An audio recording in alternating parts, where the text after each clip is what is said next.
चलिए बच्चों, तो कल मैं आपको क्या बता रहा था, इम्पल्स समझा रहा था। इम्पल्स में impulse due to impulsive forces, impulse due to non impulsive forces, right. तो इम्पल्सिव फोर्सों का इम्पल्स में क्या होता है, वो मोमेंटम चेंज कर देते हैं, तो वहां मोमेंटम कंजर्वेशन नहीं लगा सकते। लेकिन जो नॉन इम्पल्सिव फोर्स है, अगर वो थोड़े से टाइम के लिए लगे तो मोमेंटम को चेंज नहीं करते हैं। ये सब बातें हम कल पढ़ रहे थे।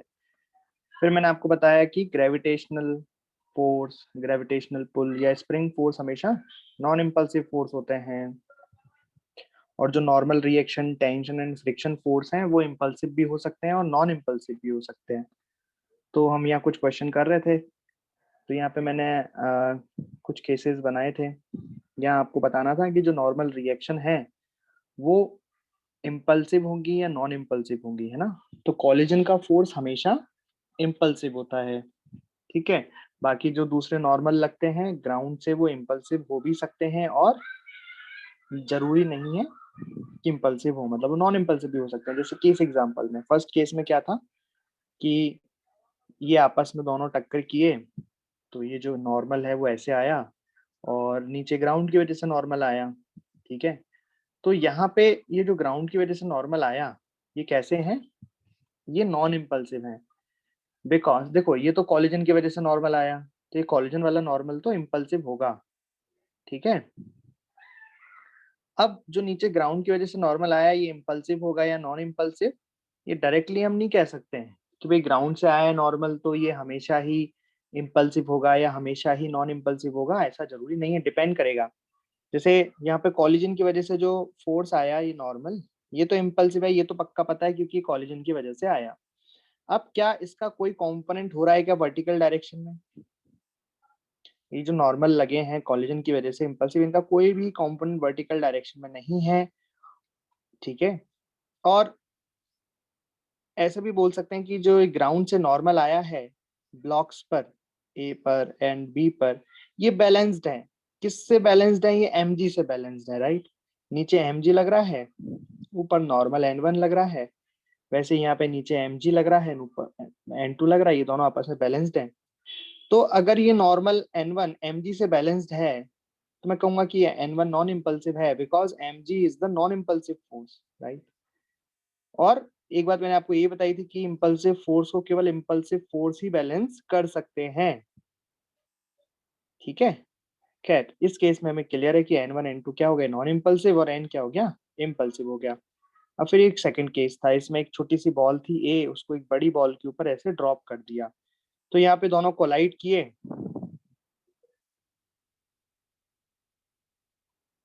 है ना। तो यहाँ पे ध्यान से देखना, तो ये मैंने ऐसे लिख दिया, यहाँ ध्यान से देखना। यहाँ पे फिर से हम चेक करते हैं कि इम्पल्सिव है कि नॉन इम्पल्सिव, तो गौर से समझना। देखो, यहाँ पे ए और बी के बीच में कॉलिजन हुआ है, ये तो ये वाला जो एन है ये तो इम्पल्सिव होगा, ये तो कंफर्म बात है ना। अब देखने वाली बात यह है कि जो ग्राउंड से नॉर्मल आएगा ऐसे, ये इम्पल्सिव होगा या नॉन इम्पल्सिव होगा, तो ध्यान से समझना।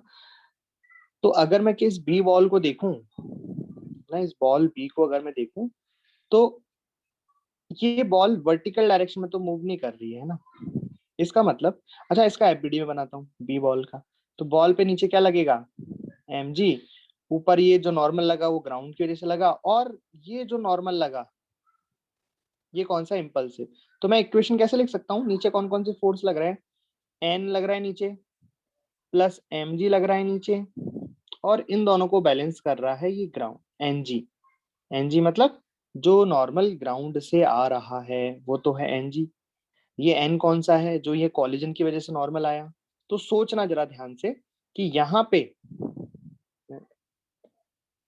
इस इक्वेशन में अगर मैं बी ब्लॉक पर इक्वेशन लिखूं, और बी ब्लॉक वर्टिकल डायरेक्शन में दिख रहा है मैं, ये तो भाई ग्राउंड है तो यहाँ नीचे ऊपर तो जा नहीं सकता है।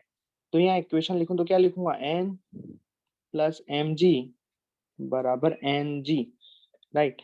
तो ये जो एन है, ये वाला जो एन है, ये कैसा है, ये तो इम्पल्सिव है। मतलब ये जो एन लगेंगे यहाँ पे, ये तो कैसे लगेंगे, टेंस टू इन्फिनिटी, मतलब क्योंकि कॉलिजन की वजह से आ रहे हैं ना ये, तो ये तो इम्पल्सिव होंगे।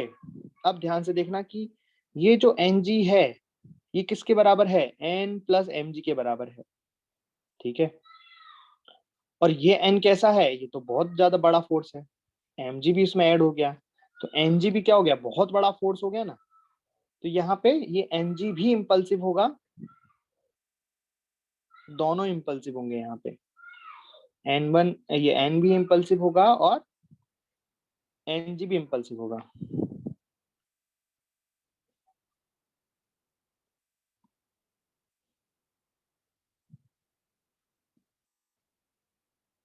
ठीक है, मतलब जो कॉलिजन की वजह से जो फोर्सेस आएंगे उनको हम नॉर्मल कह रहे हैं, कॉलिजन के फोर्स कह लो उनको, वो तो इम्पल्सिव होंगे ऑलवेज, राइट। लेकिन आप देखो ऊपर वाले एग्जांपल में ये N1 N2 नॉन इम्पल्सिव थे, पर यहाँ पे ये जो Ng है ये इम्पल्सिव हो गया। तो ये मैं देखना पड़ेगा हर बार कि क्या ये जो ग्राउंड से नॉर्मल आ रहा है ये क्या बैलेंस तो नहीं हो रहा है ना, जैसे यहाँ पे बैलेंस्ड हो रहा है। तो मैंने बताया था कि इम्पल्सिव फोर्स एक इम्पल्सिव फोर्स की वजह से ही बैलेंस्ड हो सकता है, तो यहाँ पे एन इम्पल्सिव फोर्स है और ये एनजी से बैलेंस हो रहा है, मतलब एनजी भी क्या है, इम्पल्सिव है, ठीक है। अरे बात समझ में आ गई। वैसे ही यहाँ बताओ, तो ये एक बॉल ए है, ये बी है, ये आपस में एक दूसरे से टकरा रहे हैं, तो मैंने एबीडिया बना दिया कि देखो ये बॉल ए है, ए पर नीचे से एक नॉर्मल आएगा N1 और वैसे ही बी पर नीचे से आएगा N2, फिर दोनों टक्कर करेंगे, तो दोनों के बीच में जो टक्कर होगी उसकी वजह से, दोनों की वजह से टक्कर होगी ना, तो इधर इस पे इधर नॉर्मल लगेगा, इस पे इधर नॉर्मल लगेगा। तो यहाँ पे एक बात तो कंफर्म है कि ये जो नॉर्मल आए हैं ये तो इम्पल्सिव होंगे क्योंकि ये कॉलिजन की वजह से आए हैं, राइट, है ना, ध्यान से देखना। तो ये तो पक्का इम्पल्सिव होंगे क्योंकि ये तो कॉलिजन की वजह से आए हैं, पर ये N1 N2 ये इम्पल्सिव होंगे या नॉन इम्पल्सिव होंगे ये हमें जजमेंट करना है, ठीक है। तो उसके लिए हमें फोर्स बैलेंस वगैरह ये सब देखना पड़ेगा। तो देखो यहाँ पे जो इम्पल्सिव लगा है एन, इसके बेसिकली दो कंपोनेंट है, एक ऊपर है और एक नीचे है, ध्यान से देखना, है ना, सही किया है मैंने। ये यहाँ पे जो इम्पल्सिव फोर्स लगा है एन, इसके दो कंपोनेंट है, एक इधर एक इधर। अब ये जो आगे कंपोनेंट आया ये तो चलो ठीक है, इसकी वजह से तो ये ब्लॉक आगे की साइड इस साइड मूवमेंट होगा, कुछ वेलोसिटी में चेंज आएगा, लेकिन ये वाला जो कंपोनेंट है ये कौन बैलेंस करेगा, ये N2 बैलेंस करेगा ना। मतलब अगर मैं इसके लिए इक्वेशन लिखूं, ए वाले के लिए, अगर मैं ए वाली बॉल के लिए इक्वेशन लिखूं, ध्यान से देखना, मैं ए वाली बॉल के लिए इक्वेशन लिख रहा हूं, तो ऊपर कौन सा फोर्स लग रहा है, ऊपर लग रहा है N2, और नीचे कौन कौन से फोर्स लग रहे हैं, नीचे लग रहा है MAG प्लस ये जो इम्पल्सिव फोर्स है ना, कॉलिजन का फोर्स, उसका कंपोनेंट है ना, उसके कंपोनेंट को मैं क्या लिख दूं, इसको नाम देता हूं मैं एन परपेंडिकुलर, ठीक है, इस तरीके से ये वाला, अरे समझ में आया, ये जो येलो कलर का फोर्स इसको एन परपेंडिकुलर नाम दे दिया, है ना। इसका मतलब ये जो N2 है ये किसको बैलेंस कर रहा है, इसको बैलेंस कर रहा है, मतलब N2 कैसा हो गया, इम्पल्सिव, क्योंकि ये जो एन परपेंडिकुलर है ये इम्पल्सिव है ना भाई, ये इम्पल्सिव फोर्सेस के जो दोनों कंपोनेंट होंगे वो भी इम्पल्सिव ही होंगे, समझना ध्यान से। ये जो नॉर्मल है, ये जो लगा कॉलिजन का फोर्सेस के दो कंपोनेंट हुए, इसके दोनों कंपोनेंट भी इम्पल्सिव ही होंगे। तो यहाँ ए पर ये देखो N2 ने बैलेंस किया MAG plus N perpendicular, N perpendicular मैं किसको बोल रहा हूँ भाई, इस वाले कंपोनेंट को बोल रहा हूँ, है ना, इसको मैं लिख देता हूँ, ये जो कंपोनेंट है ना इसका नाम मैंने रख दिया एन परपेंडिकुलर, ये ठीक है। ओके, बात समझ में आ गई। तो इससे क्या पता लगा हमें, इससे हमें ये पता लगा कि जो N2 आएगा ना ये भी बहुत बड़ा फोर्स आएगा, क्योंकि ये किसको बैलेंस कर रहा है, ये एक इम्पल्सिव फोर्स को बैलेंस कर रहा है, तो ये भी क्या होगा, एक इम्पल्सिव फोर्स होगा, ठीक है। अब ए की बात करते हैं, तो ए पे देखो ए के भी दो कंपोनेंट होंगे भाई, ए पर ये जो नॉर्मल लगा है इसके भी दो कंपोनेंट होंगे, इस तरीके से और इस तरीके से। यहाँ पे इसका नाम हम बोल देते हैं एन परपेंडिकुलर। यहाँ पे कैसे फोर्स बैलेंस होंगे, यहाँ पे इक्वेशन लिखते हैं, चलो बी के लिए इक्वेशन लिखते हैं, ध्यान से देखना, सॉरी ए के लिए, ए ब्लॉक के लिए, ए वाली बॉल के लिए इक्वेशन लिखता हूँ मैं, है ना। तो कैसे लिखूंगा इक्वेशन, देखना उसमें, इसमें लिखूंगा मैं N1 प्लस एन परपेंडिकुलर ये ऊपर लगेगा और mg इसमें नीचे लगेगा।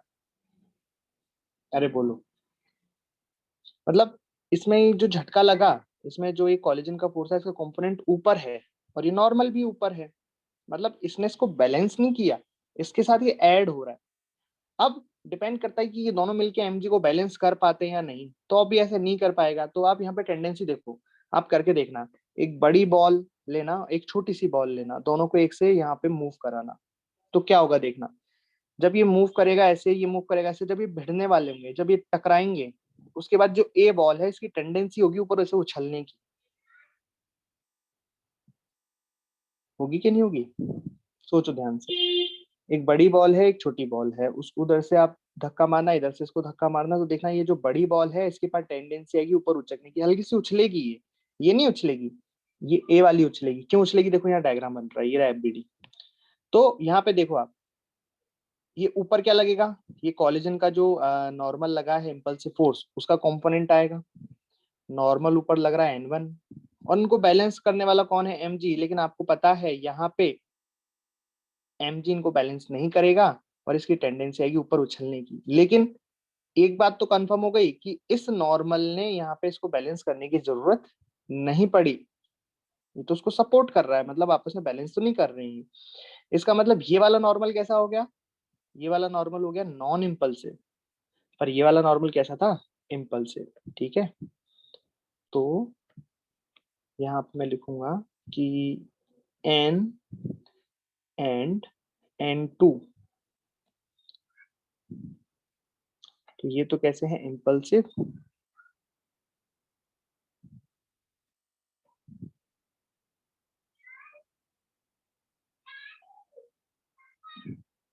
और ये है नॉन इम्पल्सिव।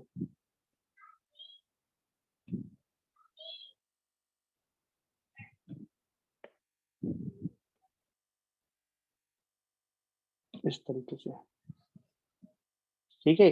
तो ये एक अच्छा क्वेश्चन है। यहाँ पे एक नॉर्मल तो कैसा है?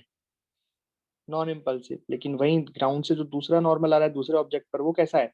इम्पल्सिव। तो ये बढ़िया क्वेश्चन है, ये मतलब पूछा जा सकता है। ठीक है, यहाँ समझना रहता है हमें।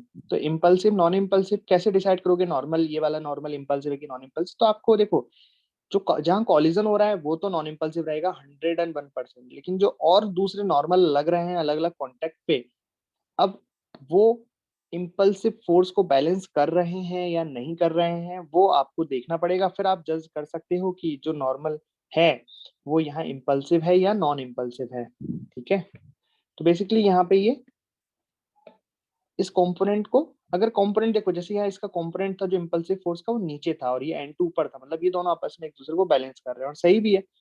ये बॉल बैलेंस करेगी इसको n2 को, तो मतलब ये परपेंडिकुलर n2 को बैलेंस करेगा। अगर नहीं करता तो क्या होता? ये बॉल जमीन के अंदर घुस जाती। भाई ऐसा तो नहीं हो रहा है, इसका मतलब तो यही हुआ ना। भाई जो बॉल है क्या जमीन के अंदर घुस जाएगी? क्या नहीं घुसेगी, वो तो बैलेंस्ड है जमीन पर। इसका मतलब इस n2 ने इसको बैलेंस कर लिया, इसका मतलब ये n2 कैसा? इम्पल्सिव है, इस तरीके से।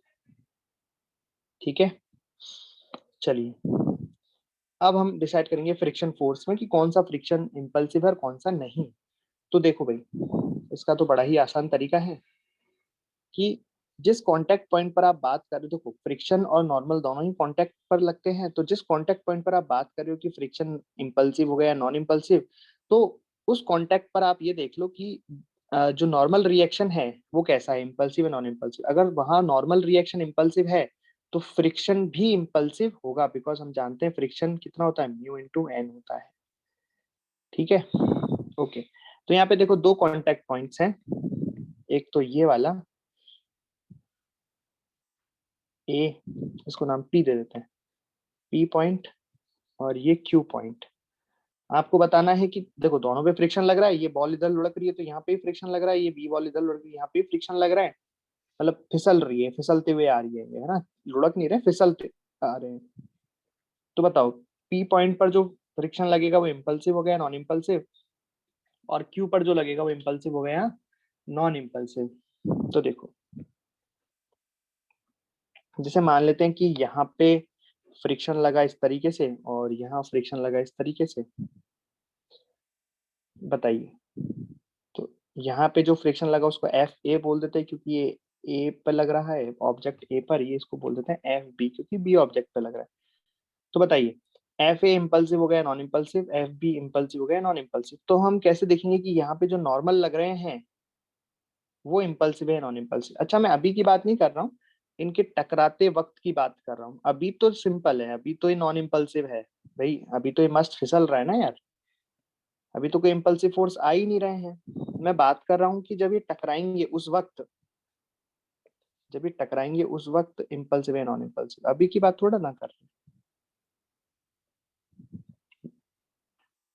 तो इसका डायग्राम कुछ ऐसा ही बनाया था मैं कि टकराने वाले हैं जस्ट, है ना। तो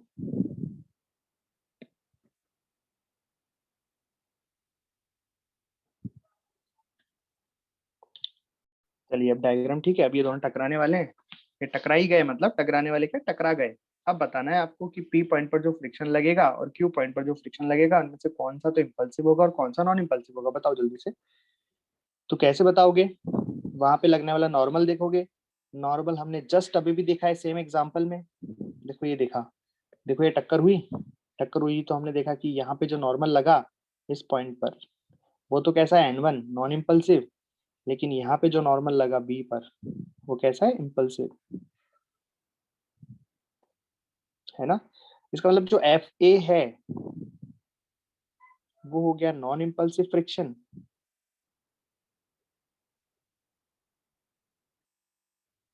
नॉन इम्पल्सिव फ्रिक्शन, बट ये जो एफ बी है ये कैसा हो गया, impulsive friction.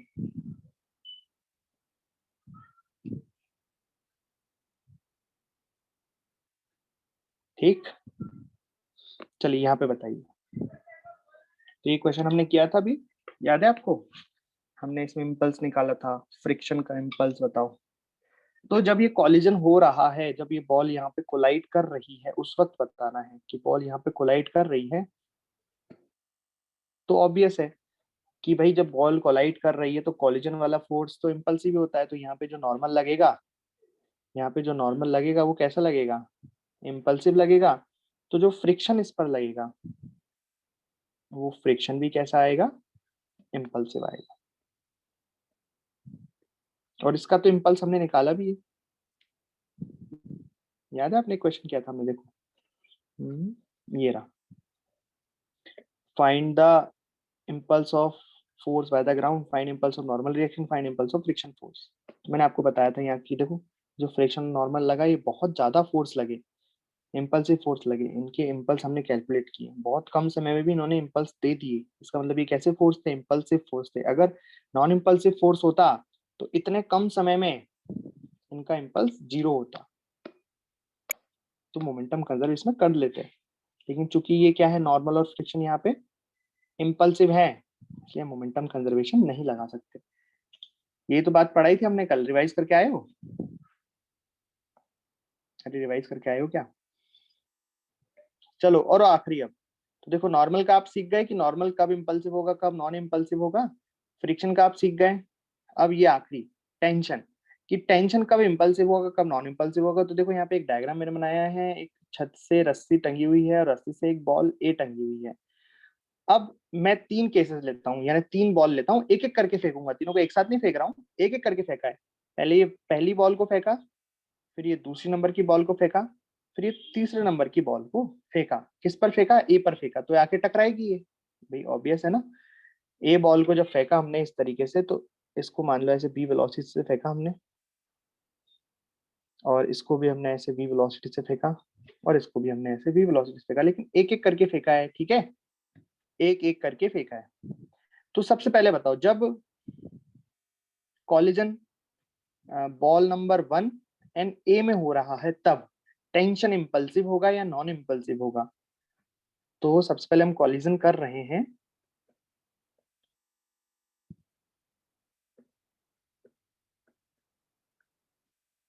Collision between 1 and ए। तो कॉलिजन किस किस के बीच में कर रहे हैं, बॉल नंबर 1 एंड बॉल ए में। तो बताओ, तो ये जो टेंशन आएगा रस्सी में यहाँ पे, ये इंपल्सिव होगा कि नॉन इंपल्सिव होगा, ये वाला। तो देखो कैसे करते हैं, छोटा सा डायग्राम बना ले। तो यहाँ छोटा सा डायग्राम बना लेते हैं कि बॉल इस तरह से रस्सी से बंधी हुई, ये बॉल ए है और इस पर बॉल 1 इस तरीके से टकरा रही है। ठीक है, यहीं पे टकराएगी, टकरा रही है ये, पर मैं वो एफबीडी वगैरह बनाऊंगा इसलिए थोड़ा सा इसको दूर बना देता हूँ। ये टकराते वक्त की कंडीशन हम ले रहे हैं, ठीक है। कोई दिक्कत यहाँ पे? अब सोचो कि बॉल इस पे इस तरह से टकराएगी, तो टकराने की वजह से जो कॉलिजन होगा वो कैसे होगा, कॉलिजन फोर्स आएंगे वो कैसे आएंगे, ये इसको इधर धक्का मारेगा और बदले में ये इसको इधर धक्का मारेगा, है ना। अरे होगा कि नहीं होगा? तो मतलब ये जो नॉर्मल आएगा ये तो कौन सा है, कॉलिजन का है। तो ये तो कैसे होंगे, इम्पल्सिव होंगे, इन्फिनिटी होंगे, राइट, बहुत बड़े फोर्सेस होंगे। ठीक है, अब टेंशन की बारी। अब टेंशन देखो, टेंशन यहाँ पे टी लग रहा है, ये इम्पल्सिव होगा कि नॉन इम्पल्सिव, बताओ। तो सोचो, यहाँ पे इस नॉर्मल के दो कंपोनेंट होंगे, एक तो इस तरफ और एक इस तरफ। अरे होगा कि नहीं होगा? तो ये वाला जो कंपोनेंट है इसको मैं परपेंडिकुलर बोल देता हूँ, नाम दे रहा हूँ बस एंड परपेंडिकुलर, ऐसा कुछ नहीं कि परपेंडिकुलर क्यों बोला, कुछ भी नाम दे दो इसको। तो सोचो, अगर मैं वर्टिकल में इसमें इक्वेशन लिखूं, वर्टिकल डायरेक्शन में अगर मैं इक्वेशन लिखूं तो क्या लिखूंगा इक्वेशन, कि टी ऊपर लग रहा है, T is equal to M G plus N perpendicular. सोचो, मतलब ये जो इम्पल्सिव फोर्स है उसका जो वर्टिकल कंपोनेंट है, इसको किसने बैलेंस किया, इसको टेंशन बैलेंस कर रहा है, देखो। अरे कर रहा है कि नहीं कर रहा है? इसका मतलब ये जो टेंशन होगा ये भी कैसा होगा,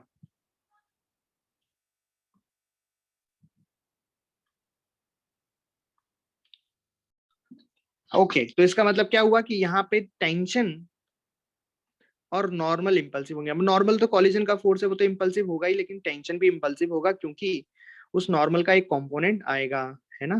तो नॉर्मल टेंशन दोनों ही कैसे हो गए, इम्पल्सिव। समझ में आ गई बात? तो यहाँ पे टेंशन कैसा आया, इम्पल्सिव आया। अब आप दूसरे का बताओ कि for the collision of two and A, जब ये बॉल टू और ए कोलाइड करेंगे उस वक्त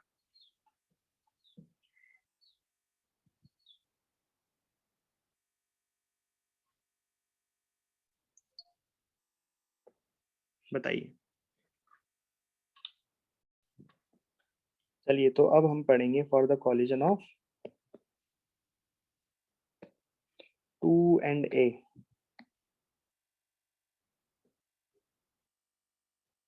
ठीक है, तो इसमें मैं डायरेक्ट लिख रहा हूँ, मैं बिना उसके डायग्राम बनाए मैं लिख रहा हूँ सीधा। तो देखो यहाँ पे आप देख सकते हो कि, ध्यान से देखना, मैं यही बना रहा हूँ डायग्राम, ये गायब हो जाएगा। तो ध्यान से देखें, ये बॉल है और यहाँ ऐसे टक्कर हुई, तो इसने इसको टक्कर मारा तो नॉर्मल लगा, और इसने इधर टक्कर मारा तो इसको नॉर्मल लगा, और टेंशन ये ऊपर लगा। बट इस बार टेंशन केवल किसको बैलेंस कर रहा है, एम जी को, क्योंकि ये जो टक्कर हुई, टक्कर का जो ये फोर्स आया, इसका कोई भी कंपोनेंट नीचे नहीं आया है। अरे बात समझ में आई? इसका मतलब यहाँ पे नॉर्मल तो इम्पल्सिव होगा क्योंकि वो तो कॉलिजन का फोर्स है, वो तो इम्पल्सिव होना ही होना है, राइट। लेकिन जो टेंशन है वो कैसा होगा, वो नॉन इम्पल्सिव होगा।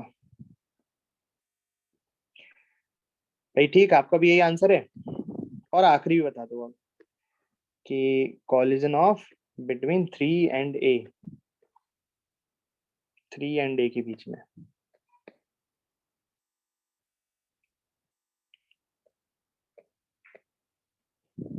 तो यहाँ पे डायग्राम बना लें छोटा सा, इसमें जरूरत लगेगी डायग्राम की। तो मान लो इस तरीके से ये बॉल, ये रस्सी, ये ए टंगा हुआ है और यहाँ से इस बार टक्कर हो रही है नीचे से, ठीक।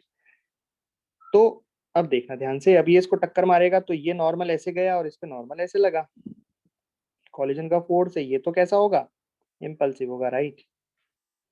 पर ये जो टेंशन लगेगा, ये टेंशन इम्पल्सिव होगा कि नहीं, तो हम देखते हैं, हम यहाँ पे देखते हैं नॉर्मल के कंपोनेंट होंगे, एक इधर होगा एक इधर होगा। इसको बोलता हूँ एन वर्टिकल, एन वी, मतलब vertical component of the normal, right, है ना। अब मैं यहाँ पे इक्वेशन लिखूंगा, इक्वेशन कैसे लिखूंगा बताओ।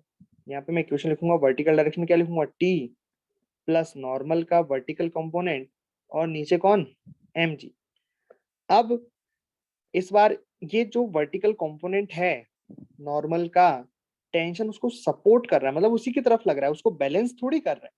देखना ध्यान से, क्या बैलेंस कर रहा है क्या टेंशन यहाँ पे? नहीं, उसको क्या फर्क पड़ रहा है भाई, कितना भी लगो हमें कोई फर्क नहीं, हम तो लगेंगे जितना लग जाएंगे, है ना। तो जब तक ये टेंशन इसको बैलेंस नहीं कर रहा है तब तक ये नॉन इम्पल्सिव है। अब होगा क्या है यहाँ पे, अब mg तो नॉन इम्पल्सिव होता है, ये nb को बैलेंस कर नहीं पाएगा, मतलब ओवरऑल इसमें ऊपर वाले फोर्स ज्यादा हो जाएंगे।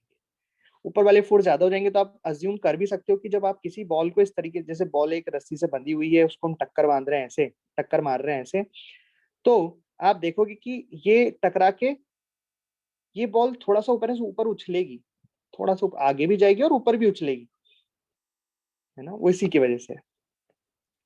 खैर, बेसिकली कुल मिला के बात ये हुई कि यहाँ पे ये जो वर्टिकल कंपोनेंट है वो टेंशन से बैलेंस नहीं कर रहा है, उसको कोई फर्क नहीं पड़ रहा है, तो यहाँ पे भी ये जो यही वाला आंसर आ जाएगा, राइट। नॉर्मल तो इम्पल्सिव होगा पर टेंशन नॉन इम्पल्सिव होगा। समझ गए? कोई डाउट है इसमें आपको? इस तरीके से आप देख सकते हो एफबीडी बना के और बैलेंस करके कि क्या वहां उसको बैलेंस को किया जा रहा है कि नहीं किया जा रहा है। तो ये क्वेश्चन है, ये डायग्राम है, ये क्वेश्चन है, आपको इनके आंसर देने हैं इस डायग्राम के लिए। इनिशियली बुलेट के पास वेलोसिटी u है और ये दोनों जो ब्लॉक्स हैं ये रस्ट पे हैं और रस्सी से बंधे हुए हैं, ये स्मूथ सरफेस पर रखे हैं। करो। तो बुलेट को फायर किया, यहाँ उसकी वेलोसिटी u है, ये ए ब्लॉक में आके धंस जाती है, रुक जाती है। आपको बताना है कि is normal reaction between C and A, भाई जब टकराव होगा उस वक्त की ये बात की जा रही है, जब टक्कर होगी उस वक्त सी और ए के बीच में एक नॉर्मल रिएक्शन आएगा टक्कर का, वो इम्पल्सिव होगा या नॉन इम्पल्सिव होगा। फिर आपको बताना है कि उस वक्त यहाँ पे एक टेंशन आएगी, वो टेंशन इम्पल्सिव होगी या नॉन इम्पल्सिव होगी। ठीक है, उसके बाद आपको इसका जवाब देना है कि find the velocity of the system after collision, कि भाई बुलेट आके इसमें धंस गई तो बताओ अब फाइनली ये पूरा सिस्टम जिस वेलोसिटी से चलेगा वो वेलोसिटी क्या होगी। समझ में आ गई बात? करें?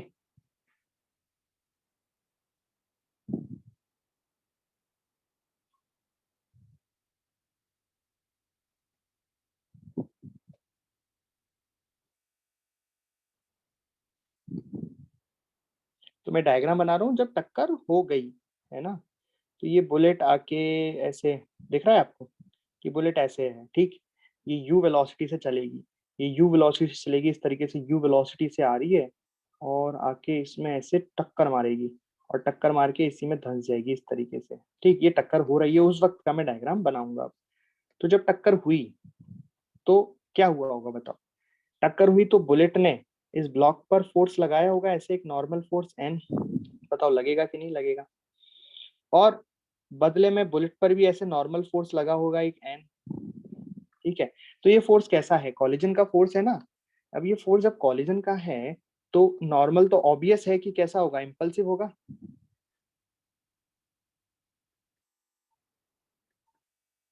जब कॉलिजन का फोर्स है तो नॉर्मल कैसा होगा, इम्पल्सिव। तो यहाँ पे आंसर क्या आ जाएगा कि the normal reaction between the block C and A will be impulsive. ये आंसर आ गया, राइट। अब टेंशन की बात करनी है तो देखो यहाँ पे एक टेंशन भी लगा होगा, भाई जैसे ही झटका पड़ा होगा ये ब्लॉक आगे चलने की कोशिश किया होगा तो टेंशन इस तरीके से आया होगा, रस्सी ने इसको इधर खींचा होगा। तो बताओ, हॉरिजॉन्टल डायरेक्शन देखना, ब्लॉक के लिए देख रहा हूं मैं, ब्लॉक ए के लिए। तो इधर क्या फोर्स लग रहा है, टी लग रहा है, इधर क्या फोर्स लग रहा है, एन। एन कैसा है, इम्पल्सिव है। तो ये जो टेंशन है ये इसी को तो बैलेंस करना चाह रहा है। अरे बात समझ में आई क्या? ये जो टेंशन है इस नॉर्मल को ही तो बैलेंस करना चाह रहा है भाई। तो टेंशन भी कैसा होगा बताओ, टेंशन भी कैसा होगा, इम्पल्सिव ही होगा। सोच के देखो कि भाई जब झटका लगा, ऐसे भयंकर झटका लगा, ये ब्लॉक इधर चलना चाहा तो रस्सी ने क्या होगा, रोकने की कोशिश की होगी, ऐसे रस्सी पर भी झटका लगा होगा, रस्सी ने इसको बैलेंस करने की कोशिश की होगी। अब दो बातें हो सकती है, बैलेंस हो भी सकता है नहीं भी हो सकता, है ना। डिपेंड करेगा मास कितना है, वेलोसिटी कितनी है, ये सब बातों पर निर्भर करेगा, पर बैलेंस तो करने की कोशिश की उसने। इसका मतलब ये जो टेंशन हो गया ये भी कैसा हो गया, इम्पल्सिव हो गया। ठीक, अब हम करते हैं क्वेश्चन, क्या find the velocity of the system after the collision. तो ये तो टक्कर की बात हो गई, टक्कर हो रही है उस वक्त की बात है ना। अच्छा इधर भी, इस पे भी तो टेंशन लगेगा, इस ब्लॉक पर इधर टेंशन लगेगा, राइट ऐसे। तो ये बात हो गई जब टक्कर लगी, टक्कर हो रही है, टक्कर हुई। अब जैसी टक्कर हुई वैसे ये ब्लॉक चलना स्टार्ट भी कर देगा, राइट। तो ये पूरा सिस्टम देखना ध्यान से, अगर मैं पूरे को कंबाइन सिस्टम ले लूं, पूरे को सिस्टम ले लूं, मतलब मेरे सिस्टम में कौन कौन है, सिस्टम में है A plus B plus C are in the system. तीनों ब्लॉक अगर सिस्टम में है, ध्यान से देखना, अगर तीनों ब्लॉकों को मैं सिस्टम में ले लूं तो क्या नेट फोर्स 0 हो रहा है क्या? भाई देखो, इस नॉर्मल को ये नॉर्मल निपटा देगा क्योंकि दोनों इंपल्सिव है, दोनों एक दूसरे को निपटा दिया। इस टेंशन को ये टेंशन निपटा देगा, दोनों इंपल्सिव है तो इंपल्सिव इंपल्सिव को निपटा देगा, राइट। तो अगर मैं पूरे को सिस्टम ले लूं तो क्या बोल सकता हूँ कि इसमें नेट फोर्स 0 रहेगा? भाई वर्टिकल में भी 0 है क्योंकि नीचे mg लगेगा, ऊपर जो ग्राउंड से नॉर्मल आएगा वो आपस में नॉन इंपल्सिव एक दूसरे को निपटा लेंगे। तो मतलब कुल मिला के सिस्टम पर नेट फोर्स क्या हो जाए अगर मैं तीनों को सिस्टम लेता हूं तो? सोचना ध्यान से, अगर मैंने अगर मैंने केवल सी और ए को सिस्टम लिया होता, अगर मैंने केवल सी और ए को सिस्टम लिया होता तो केवल ये नॉर्मल एक दूसरे को बैलेंस कर पाते, लेकिन ये टेंशन एक्सटर्नल आ जाता। तो क्या हम केवल सी और ए को लेकर एफ नेट बराबर 0 लिख सकते हैं क्या? नहीं लिख सकते। इसका मतलब मोमेंटम कंजर्वेशन नहीं लगा सकते। अकेले ए और बी को लिख सकते हैं क्या? नहीं। अगर अकेले ए और बी को हम सिस्टम लेते तो ये जो नॉर्मल लगता है ये एक्सटर्नल आ जाता, टेंशन तो बैलेंस हो जाता, पर ये नॉर्मल को कौन बैलेंस करता? कोई नहीं। तो यहाँ पे सिस्टम तीनों ही लेने पड़ेंगे, तीनों को मिक्स लेना पड़ेगा। तो हम करेंगे एफ नेट बराबर 0, और अगर नेट फोर्स 0 हो गया तो हम कह सकते हैं P initial is equal to P final, right. Final क्या है कि भाई ये पूरा सिस्टम, ये इस तरीके से पूरा सिस्टम मान लेते हैं कि v वेलोसिटी से चलने लगा। ये पूरा सिस्टम, ये इस तरीके से ये पूरा सिस्टम मान लीजिए, क्योंकि देखो रस्सी से बंधे हुए हैं तो जो इसकी वेलोसिटी, देखो ध्यान से देखना, ये बुलेट तो इस ए के अंदर धस गई है और ये रस्सी से बंधा है डायरेक्टली, तो जितने से ये चलेगा उतने से इसको चलना पड़ेगा। मतलब सबकी वेलोसिटी कितनी आ जाएगी, मान लो v मान लेते हैं, इसकी वेलोसिटी v आ जाएगी और इसकी वेलोसिटी भी v आ जाएगी, राइट। ऐसे सबकी वेलोसिटी v आ जाएगी।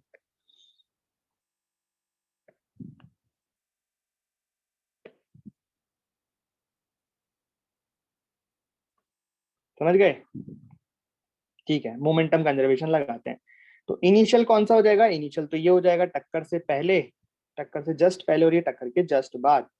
तो इनिशियल मोमेंटम क्या लिखोगे? देखो ये ब्लॉक रेस्ट पे, ये ब्लॉक रेस्ट पे केवल बुलेट चल रही है, तो बुलेट का मास m है और वेलोसिटी u है, तो ये हो गया बराबर। बाद में तो सभी v वेलोसिटी से चल रहे हैं साथ साथ, तो सभी का मोमेंटम हो जाएगा mv mv mv। तो एक का मास 2m है, तो टोटल मास कितना हो गया? 2m plus m into v। तो v कितना आ गया यहाँ से बताओ? v बराबर आ गया u/4। देखा, ये तो कितना आसान था। बस आप एक बार जजमेंट, एक बार सिचुएशन को जज कर लो कि क्या हम यहाँ पे मोमेंटम कंजर्वेशन लगा सकते हैं। लगा सकते हैं तो हमें किसको क्या क्या लेना पड़ेगा, सिस्टम क्या लेना पड़ेगा, है ना, सिस्टम में कौन कौन लेने पड़ेंगे, इसका आप एक बार जजमेंट कर लो तो फिर क्वेश्चन तो बड़ा ही आसान होता है, राइट। तो यहाँ पे आप ये बात भी लिख सकते हो कि यहाँ पे हम सी और ए को सिस्टम नहीं ले सकते, सी और ए को लेके मोमेंटम कंजर्वेशन नहीं लिख सकते, अकेले ए और बी को लेके मोमेंटम कंजर्वेशन नहीं लिख सकते, ए प्लस बी प्लस सी सिस्टम को लेके ही मोमेंटम कंजर्वेशन लिख सकते हैं। चलो एक सवाल और करते हैं इसमें, इसी का एक और पार्ट, फोर्थ पार्ट। चलो ये सवाल है, find impulse of tension force on block B.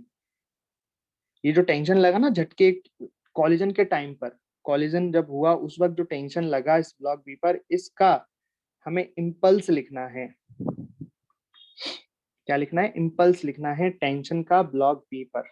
अच्छा सभी बता दो, टेंशन का ही इम्पल्स क्यों?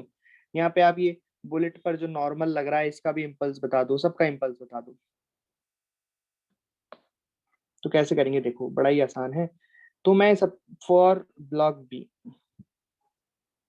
अब देखो, अब मुझे अब इम्पल्स ही निकालना है तो मुझे तो केवल अब सिस्टम में बी लेना पड़ेगा। भाई यहाँ पे हमने तीनों को सिस्टम क्यों लिया? ताकि हम इनके इम्पल्स को निपटा सकें। ताकि इम्पल्स को अगर हम कैंसिल आउट कर सकें तो हम मोमेंटम कंजर्वेशन लगा पाएंगे। लेकिन अब इसमें क्वेश्चन में पूछ लिया कि इम्पल्स ही निकालो, तो हमें तो अब ब्लॉक बी को ही सिस्टम लेना पड़ेगा, क्योंकि तभी तो टेंशन दिखेगा। तो कैसे लिखेंगे बताओ? तो ब्लॉक बी के लिए इम्पल्स मोमेंटम की इक्वेशन लगा देते हैं, तो क्या होती है इंटीग्रेशन एफ डी टी। अब ब्लॉक बी पर तो एक ही फोर्स लग रहा है, केवल टेंशन ही लग रहा है ना। तो क्या लिखेंगे T D T, integration T D T is equal to mass कितना है 2m v final minus v initial, right.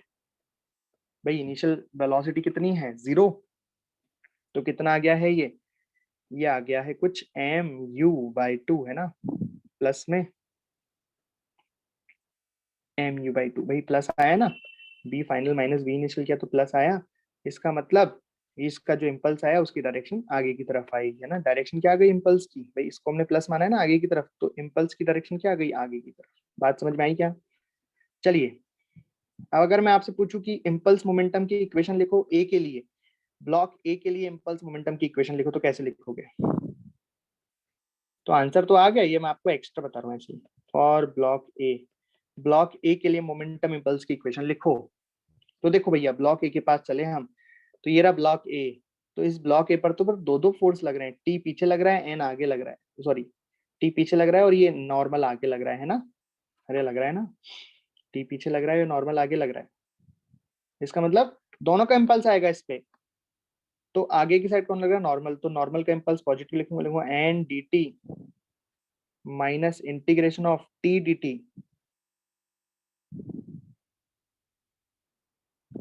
Is equal to M into V final minus V initial. Mass इसका ये है, वी फाइनल कितने हो गए we, और initial कितना था 0। तो आंसर कितना आ गया एम वी। वी कितना है u/4, तो ये आ गया एम u/4। ठीक है, और ये भी कैसा आ गया? पॉजिटिव आ गया ना। मतलब ये जो दोनों इम्पल्स लगे, इनका जो नेट आएगा वो आगे की तरफ आएगा। इसका मतलब तो यही हुआ। अरे हुआ क्या? अच्छा, अकेला अगर नॉर्मल का इम्पल्स निकालना होता तो हमें integration of T D T की वैल्यू डालनी पड़ती ना। तो integration of T D T की वैल्यू कहाँ से आ गई? यहाँ से आ गई mu/2, डाल देते तो क्या मिल जाता? Integration of N D T मिल जाता कि नहीं मिलता बताओ? अरे मिल जाता कि नहीं मिलता? डाल के देखो। तो यहाँ से integration of N D T कितना आ गया? तो यहाँ पे मैं वैल्यू डालूंगा ये, तो यहाँ पे माइनस आएगा, माइनस हो जाके प्लस हो जाएगा। तो क्या मिल जाएगा mu/4 प्लस mu/2 कितना आया?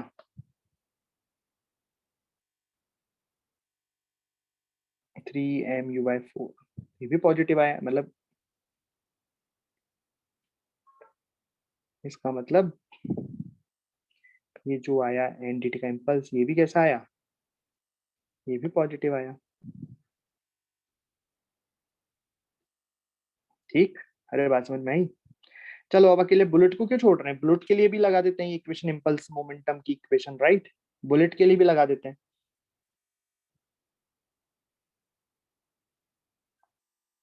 तो फॉर द बुलेट,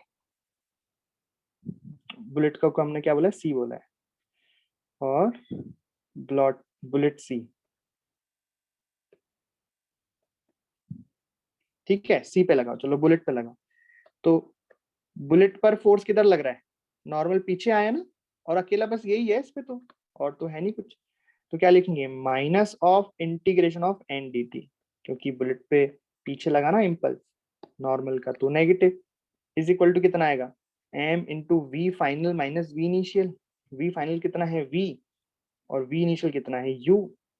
देखो, तो ऑटोमेटिक नेगेटिव ही आ रहा है। भाई अगर हम सी के लिए हमको नहीं पता रहता, मान लो कि इस पर इम्पल्स किधर आएगा, हमको नहीं पता। हमको पता है नॉर्मल का इम्पल्स आएगा, लेकिन किधर आएगा नहीं पता, तो हम केवल इसको सॉल्व करके निकाल सकते हैं। भाई क्या लिखेंगे? एम वी की वैल्यू कितनी है u/4। भाई वी की वैल्यू u/4 थी ना, हाँ, माइनस माइनस यू तो यू ही है। तो कितना आ गया है देखो, आ गया ऑटोमेटिक। कितना आ गया बताओ? -3m/4। बोलो आ गया? देखो सेम आंसर आया। एनडीटी का आंसर चाहे यहाँ से निकालो चाहे देखो सेम ऑटोमेटिक सब एडजस्ट हो गया। भाई हम चाहते तो केवल बुलेट पे इक्वेशन लगा के सीधा नॉर्मल का इम्पल्स निकाल सकते थे, क्योंकि बुलेट पर तो केवल ही नॉर्मल का इम्पल्स लग रहा है। अरे ब्लॉक ए पर दो दो इम्पल्स आ रहे हैं, टेंशन का और नॉर्मल का, राइट। तो ऑटोमेटिक वही आंसर आ गया। और माइनस क्या रिप्रेजेंट कर रहा है? माइनस रिप्रेजेंट कर रहा है कि जो बुलेट पर नॉर्मल का इम्पल्स है वो अपोजिट डायरेक्शन में है, राइट, इस तरीके से। तो इस तरीके से आप समझो, देखो ठीक है, समझ में आई बात। इम्पल्स निकालना, इम्पल्स मोमेंटम की इक्वेशन लगाना। अब देखो अगर आप चाहो तो देखो यहाँ इसका जो इधर वाला पार्ट है ना, इधर वाला part left hand side part है, इसको जोड़ो। मतलब इसका मेन इक्वेशन तो ये ना, ये तो हमने सॉल्व कर, इसका और इसका जोड़ो, क्या आएगा? ये जो मैंने गोले मारे इनको जोड़ो, क्या आएगा? तो देखो टी डी टी से integration T D T negative cut जाएगा और ये प्लस नेगेटिव कट जाएगा, मतलब इधर का पार्ट जीरो आ गया ऑटोमेटिक। मतलब अगर हमने पूरे को सिस्टम ले लिया तो ऑटोमेटिक सभी के इम्पल्स एक दूसरे को नेग्लेक्ट कर देंगे, कट जाएंगे। और इधर वाला पार्ट जोड़ो राइट हैंड साइड, तो इधर क्या आया mu/2, इधर क्या आया mu/4, इधर क्या आया -3mu/4, ये भी जीरो हो गया ना। वो तो हमने यहाँ v की वैल्यू यहाँ ऑलरेडी निकाली थी, वैल्यू पुट कर दी। अगर हम नहीं निकालते तो इधर वाले सेम टू सेम यही वाली इक्वेशन बन जाती, 2m + m + m × v - mu, ये वाली इक्वेशन बन जाती। ठीक, मतलब हमने मोमेंटम कंजर्वेशन लगा के v निकाल लिया और फिर मैंने आपको बता दी कि किस तरीके से इम्पल्स इन पर जीरो आया। चलिए आगे चलते हैं। ठीक है, आपको सवाल दिख रहा है? तो इसमें एक स्मूथ सरफेस पर दो ब्लॉक इस तरह से रस्सी की सहायता से लगे हुए हैं, पर ये रस्सी अभी ना ढीली है। हमने हाथ से इसको सपोर्ट करके कुछ उठा रखा है, कितना 0.2 मीटर ढीली है रस्सी। अब जैसे ही हमने यहाँ से छोड़ा, रिलीज किया इसे, 1 kg के ब्लॉक को रिलीज किया, तो क्या होगा? ये लंबा होगा होगा होगा होगा कितना 0.2 मीटर नीचे आएगा। ठीक है, उसके बाद जैसे ही 0.2 मीटर आएगा, रस्सी टाइट हो जाएगी तो एक झटका झटका लगेगा, टेंशन एक झटका लगाएगा इसमें आगे की साइड और इसमें ऊपर की साइड।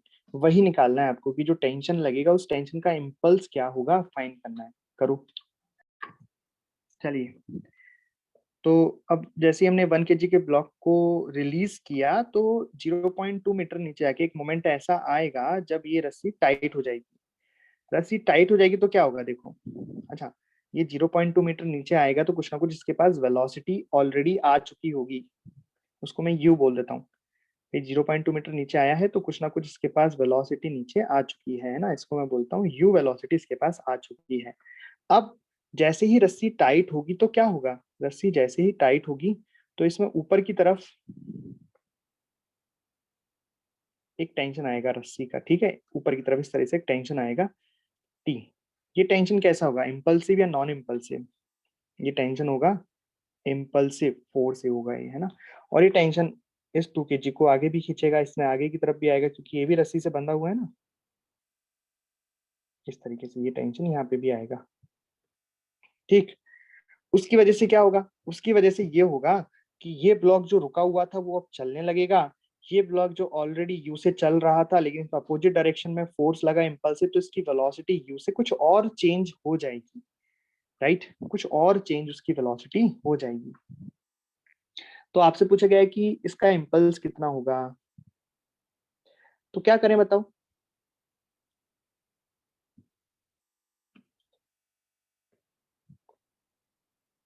तो ये तो हो गया जस्ट बिफोर का केस और ये हो गया जस्ट आफ्टर का केस, है ना।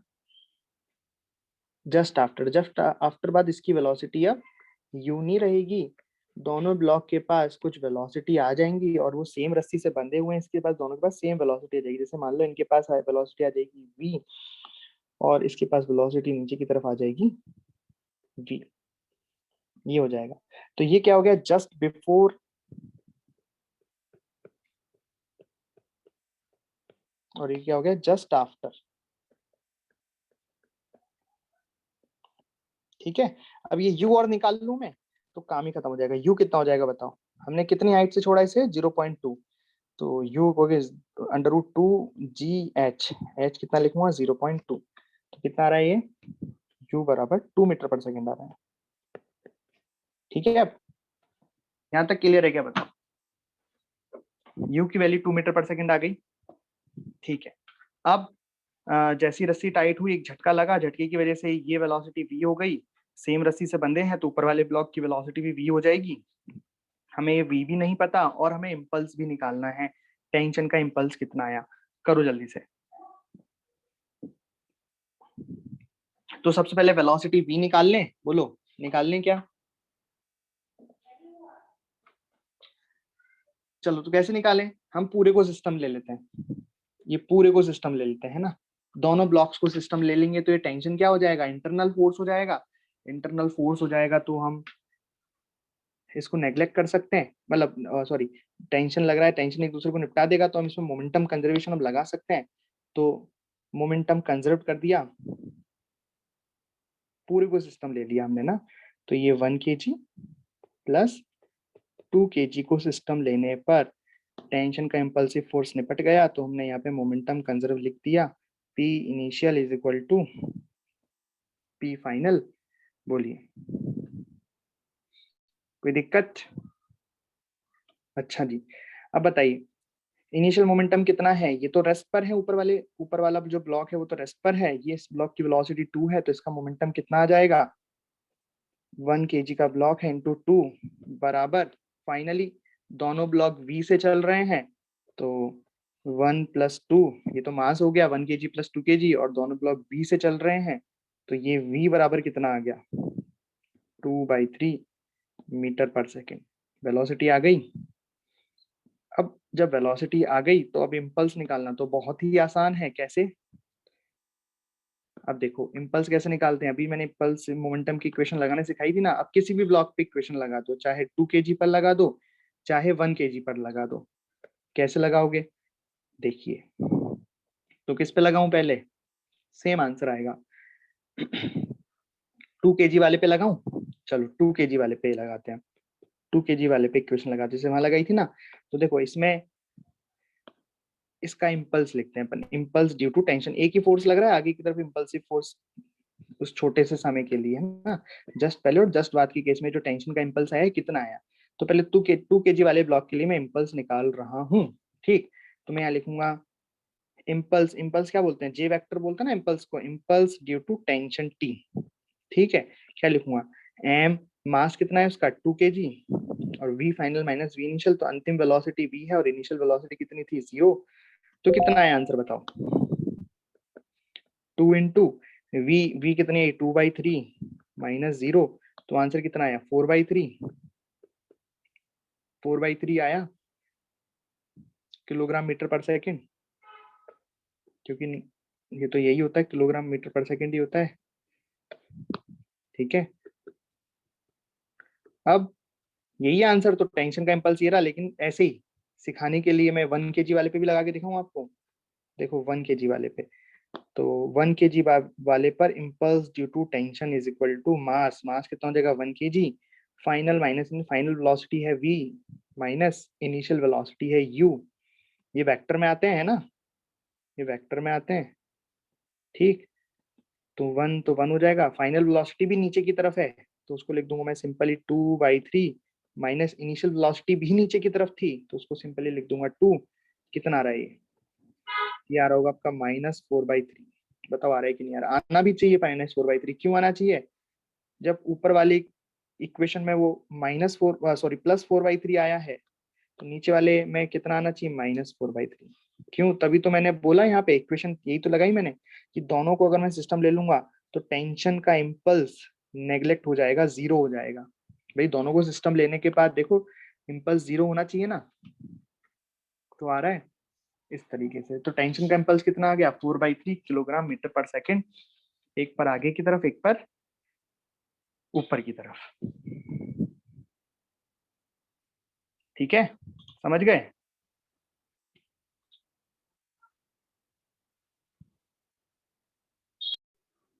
समझ आ गया क्वेश्चन अच्छे से, कर लोगे ऐसे क्वेश्चन और आएंगे तो। हाँ, तो हम पढ़ेंगे अब कॉलिजन, उसका दूसरा नाम इम्पैक्ट भी है, हिंदी में से टक्कर भी कहते हैं या संघट भी कहते हैं। ठीक,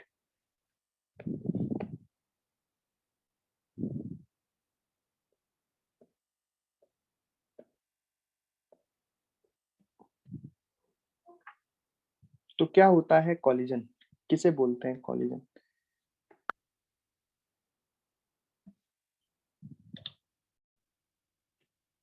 तो ये होता है टक्कर, क्या कि जब दो बॉडी और दो से ज्यादा बॉडी आपस में टकराती हैं तो आपस में बहुत सारे इंपल्सिव फोर्सेस उन पर लगते हैं। उनकी वजह से क्या होता है कि जो मोमेंटम होता है वो रीडिस्ट्रीब्यूट हो जाता है। ये कह सकता हूँ कि इंडिविजुअल बॉडीज का मोमेंटम चेंज हो जाता है, या ऐसे कह सकता हूँ कि सिस्टम का जो टोटल मोमेंटम होता है वो रीडिस्ट्रीब्यूट हो जाता है अब अलग अलग बॉडीज में। उसी को हम बस कॉलिजन कहते हैं। एग्जांपल से समझें तो जैसे मान लो कि दो बॉडीज हैं, एक तो मान लो ये बॉडी है, तो गेंद मान लो बॉल्स हैं दो, है ना, और दोनों इस तरीके से मूव कर रहे थे। ठीक, इसकी वेलोसिटी मान लो इधर थी, इसकी वेलोसिटी इधर थी। एग्जांपल ले रहे हैं ना, किधर भी हो सकती है वेलोसिटी। इसकी वेलोसिटी मान लो कुछ थी 10 मीटर पर सेकेंड, इसकी मान लो 5 मीटर पर सेकेंड।